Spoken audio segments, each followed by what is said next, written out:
표대를 잡으려고 표대를 향하여 그리스도 예수 안에서 하나님이 위에서 부름의 상을 위하여 달려가노라. 아멘. 아멘. 동역자 여러분 반갑습니다. 오늘이 2023년 1월 3일 개미년 새해가 밝았습니다.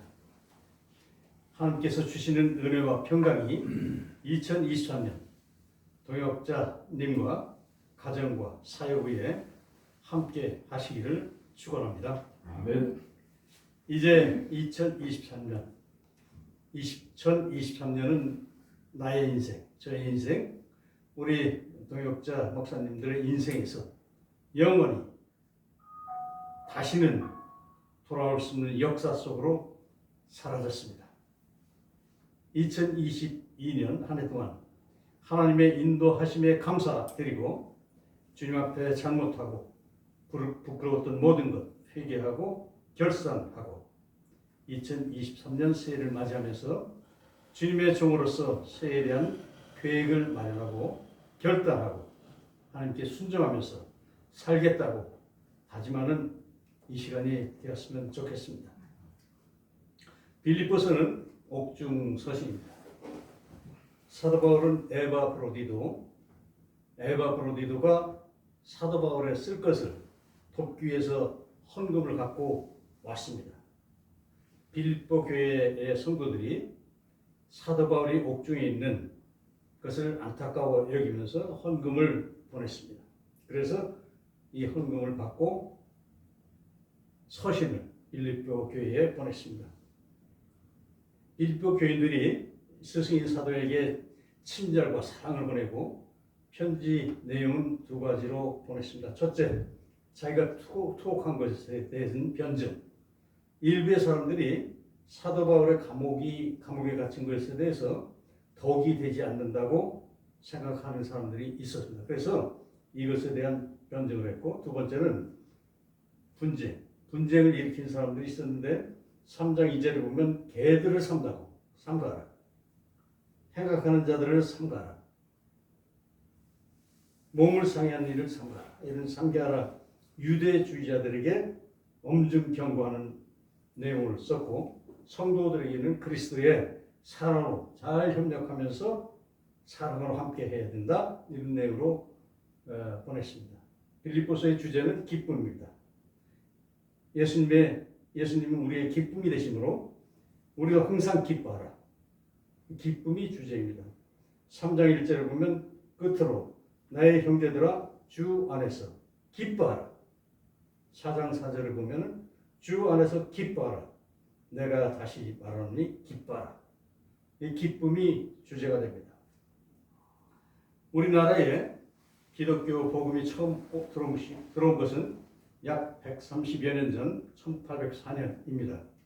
이때에 선진국, 미국, 영국, 독일 등에서 많은 선교자들이 주의 복음을 듣고 우리나라에 그야말로 목숨 걸고 오기 시작했습니다. 죽을지도 모르는 척박한 땅에 말씀 들고 왔습니다. 그 당시 우리나라의 형편이 어땠나요?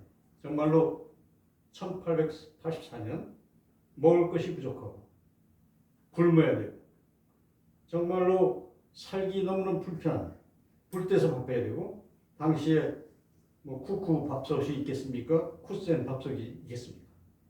전기밥솥 아무것도 없고 그저 불때서 밥해야 되고 전기도 없고 그리고 냉장고 에어컨도 무조건 없고 목욕할 데도 없고 의료시설도 부족하고 말은 통하지 않지. 모든 면에서 생활이 얼마나 불편했겠습니까?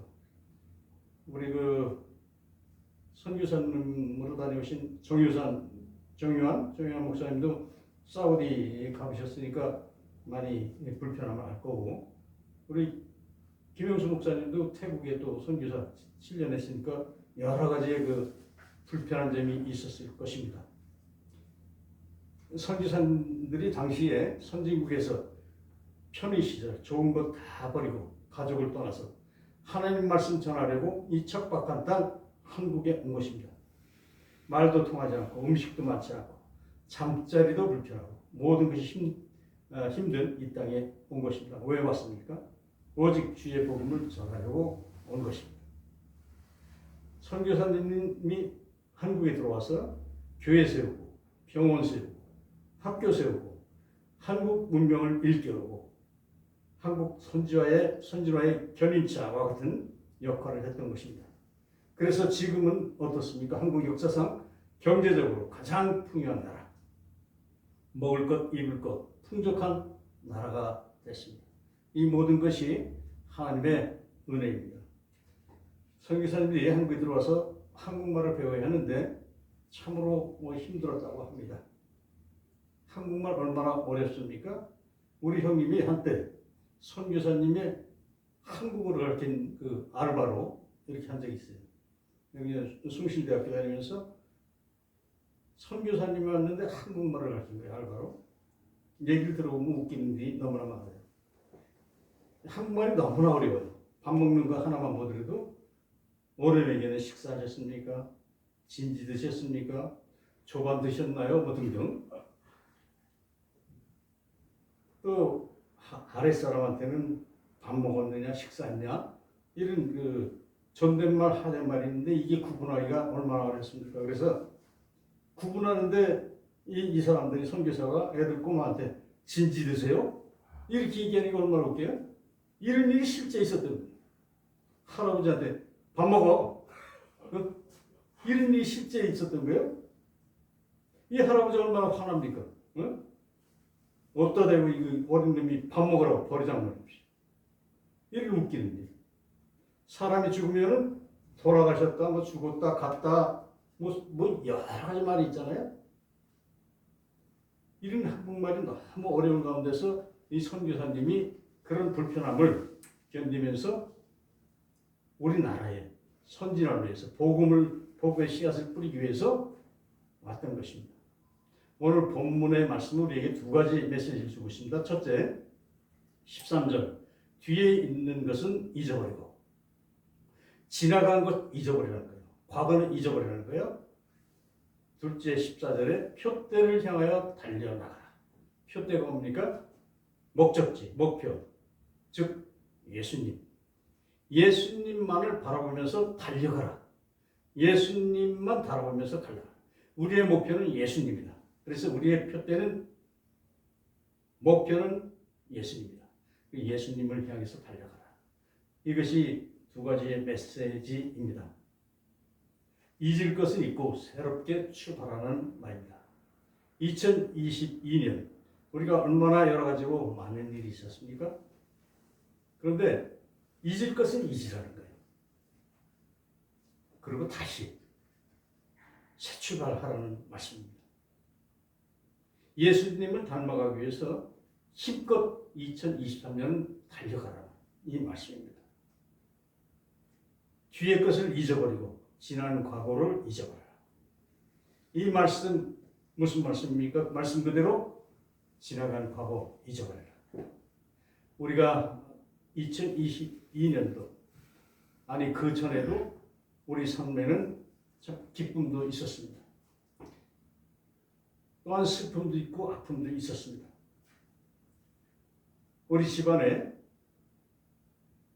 좋은 남편도 있고 좋은 아내도 있고 그래서 좋은 남편, 좋은 아내 만나서 자식들 잘 키워서 좋은 열매도 맺고 좋은 사위, 좋은 며느리 만나고 이렇게 손자, 손녀 오면서 이렇게 기쁘고 즐거운 생활도 있고 또 새 집도 사고 좋은 자동차도 사고 이렇게 해서 참 기뻐하는 즐거움, 행복함 이런 것도 있었습니다.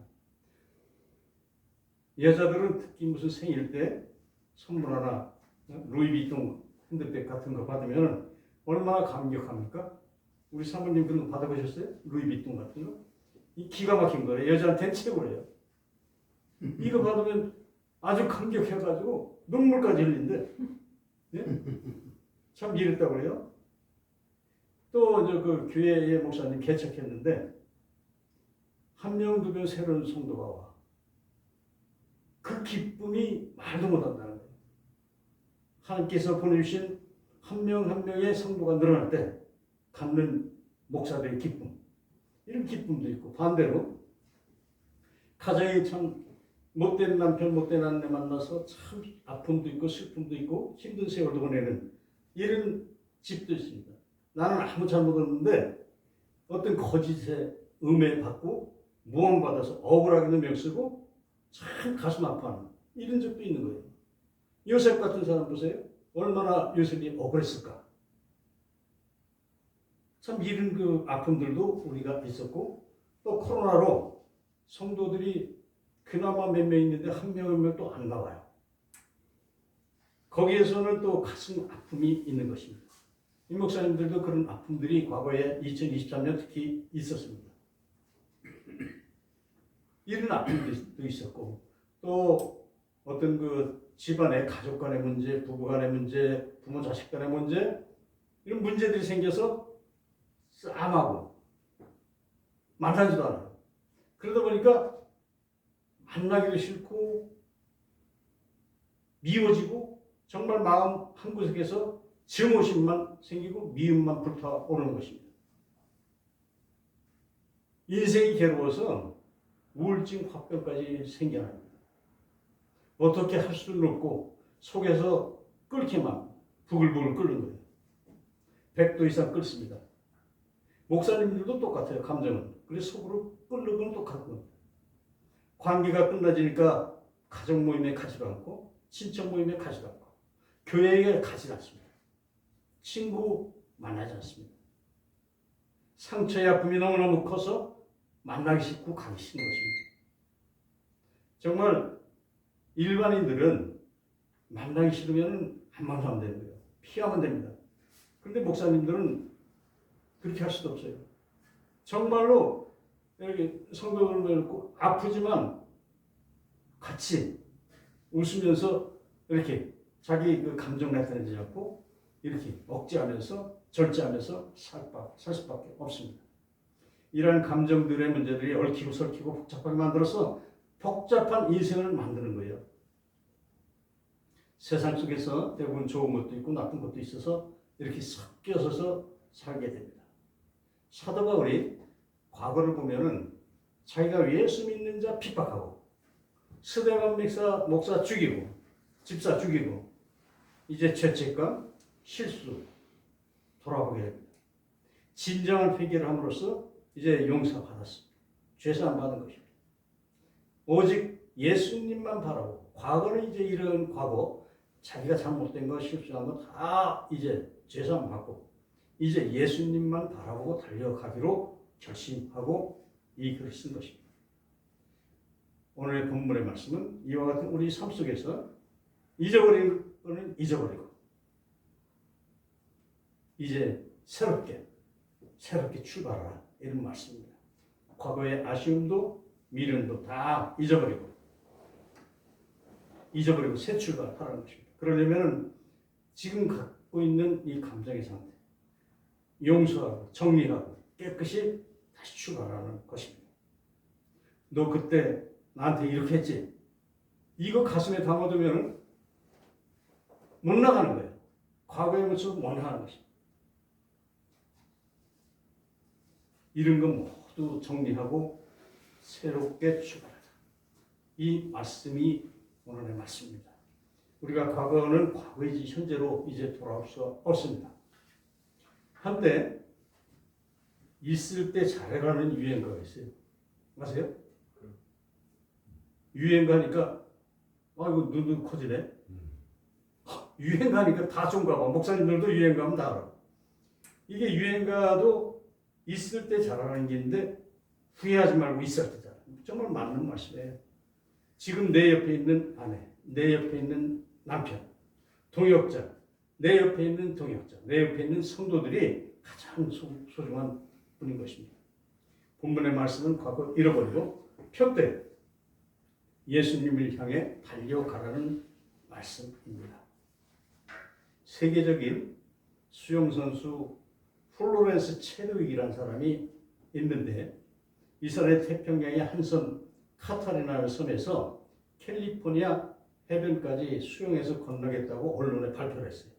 세계적인 수영선수 플로렌스 체드윅. 16시간 동안에 파도와 싸우면서 캘리포니아 해변을 향해서 수영해서 갔습니다. 가다 결국 중도에 힘이 빠져서 포기를 했어요. 손들었어요. 구조선을 불러서 그걸 타고 캘리포니아 해변으로 도착해서 보니까 그가 기권한 자리에서 불과 500m가 캘리포니아 육지거예요. 500m. 수영선수 500m는 5분 10분이면 가는 거예요. 16시간이나 수영한 사람이 그 중간에 포기한 거예요. 500m 앞에서. 왜 포기했나요? 안개 때문에 육지가 안 보였어요. 안개 때문에 육지가 안 보이니까 아직도 엄청나게 많이 남은 걸로 생각하고 포기를 했던 것입니다. 체드윅은 아쉬워하면서 언론 기자들에게 이렇게 말했습니다. 내 눈에 육지가 보였다면 절대나 포기하지 않았다. 어떻게 해서든지 육지에 도착했을 것이다. 힘이 모자란 것이 아닙니다. 나는 안개 때문에 실패했다. 안 보이니까요. 장장 16시간을 험한 파도와 싸워가면서 간 사람이 500m 놔두고 포기를 하겠습니까? 왜 포기? 안 보이니까. 나의 목적지가 저쪽에 LA 해변인데 해변이 안 보이니까. 앞을 볼 수가 없으니까. 목표가 눈앞에 보이지 않으면 우리는 힘을 잃게 되고 포기하게 됩니다. 500m 앞에 목표가 보였다면 절대 포기하지 않았어요. 우리 인생길에 목표가 흐려지고 안 보일 때 우리는 힘을 잃고 주저앉게 되십니다. 우리 인생 역시 마찬가지입니다. 삶의 푯대, 목표를 잊어버리면 살아갈 용기도 힘도 다 잃어버립니다. 그래서 우리가 살면서 낙심 절망할 때 가장 중요한 것이 나의 목표를 재확인하고 재점검하는 것입니다. 내가 살아가는 이유가 무엇이고 내가 살아가는 목적이 무엇인가 다시 확인할 때 새로운 용기와 지혜가 담력이 생길 줄 믿습니다. 2023년 맞이하면서 우리 목적비, 우리의 푯대는 예수님. 이것을 계속 점검하고 확인하면서 가야 됩니다. 삶의 푯대 확인해야 됩니다.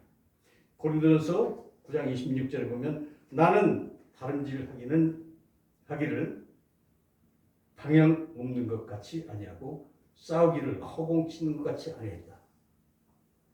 사도 바울은 방향을 제대로 놓고 갔다 이겁니다.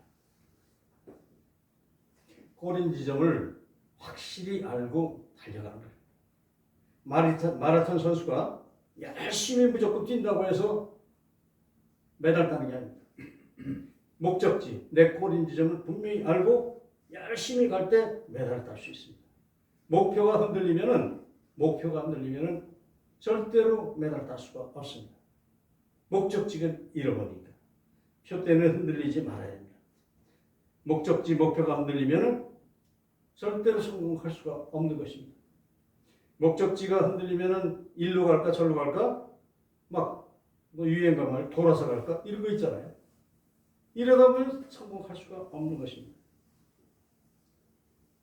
히브리서 13장 8절에 보면 예수 그리스도는 언제나 오늘이나 영원토록 동일하다. 똑같다는 것입니다. 사도 바울이 쫓아가던 푯대 예수님은 우리를 위하여 십자가의 피를 쏟고 죽으신 예수님.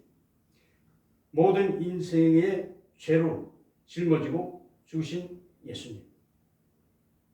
우리 인생을 구원하기 위해서, 구속하기 위해서 죽으신 예수님. 죽으신 것뿐만 아니라 부활하신 예수님. 수고하고 무거운 짐진 자들아 다 내게로 오라 하신 약속하신 예수님. 너희는 마음에 근심하지 말라. 하나님을 믿으니 또 나를 믿으라 하신 위로의 말씀을 주시고 격려의 말씀을 주신 예수님. 재림을 약속하신 예수님. 사도 바울이 목숨 걸고 쫓아갔던 예수님이 바로 이런 예수님입니다. 새해가 밝았습니다. 금년에는 우리 한 사람마다 요양원 10개씩 맡아서 사역했으면 좋겠습니다. 아멘. 저 같은 경우에 10개 하고 싶어요. 월요일 날 오전 오후, 화요일 날 월, 화, 수, 목, 금 하면은 5일간 두 개씩 하면 10개거든. 10개 하고 싶고, 토요일 날은 쉬고 싶고, 주일날 예배드리고 이렇게 하고 싶어요. 금년에 우리 그 회원들도 다 10개씩 맡아가지고 우리 100명이면은 1000개가 되는 거죠. 아멘. 이렇게 했으면 좋겠어요. 금년에 이런 그 은혜가 우리 한국 요양선교회에 있었으면 좋겠습니다. 아멘. 하나님의 은혜와 축복이 우리 모두에게 함께 하실 것을 믿습니다. 아멘. 존귀하신 하나님 아버지 감사합니다. 2022년을 주님의 은혜와 사랑으로서 무사히 보내게 해주셨고 2023년을 허락하신 주님께 감사드립니다. 아버지 하나님, 금년 한 해 우리가 요양선교회가 하나님이 원하시는 하나님의 뜻을 이루어나가는 귀한 기관으로 성장토록 인도하여 주시옵소서. 아멘. 회장님을 비롯하여 임원들 모두가 주의 뜻을 이루어나가는 귀한 주의 종들이 되게 하여 주시옵소서. 아멘. 금년 한 해 가는 길을 주님께 맡기었고 우리 주 예수 그리스도의 이름으로 기도드립니다. 아멘.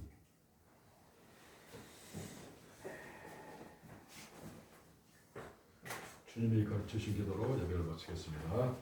하나님 우리 아버지여, 이름이 거룩히 이름을 받으시며 나라에 나가시며 뜻이 하늘에서 이루어진 것 같이 땅에서도 이루어지이다.